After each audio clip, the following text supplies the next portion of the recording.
Hi guys, morning po. Pag-usapan lang natin guys yung nasa likuran kong background, yung turn on, turn off, professional mode.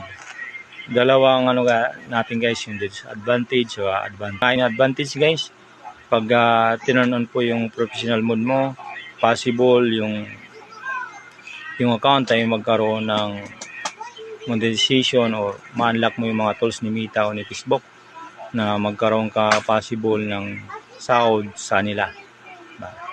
Then pag may trending mga video, medyo malaki-laki.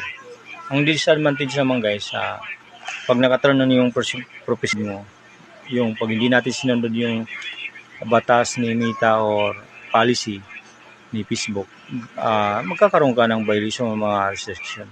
Yun po ang disadvantage. Pero yung advantage, pag naka-turn off naman po yung professional mo, ay hindi ka magkakaroon ng violation sa kanila kahit anong pang gawin mo pagda-download dyan ng mga video. Pero mayroon din po limit yan kasi may batas naman po yan sila eh. Kaya kailangan po natin sundin po yung kanila mga guidelines. Kaya ano pang hinantay nyo? I-turn on nyo na para may possible na magka-income kayo kay Meta. Then kung walang time, wala tayong magawa. Share po and like. Maraming salamat.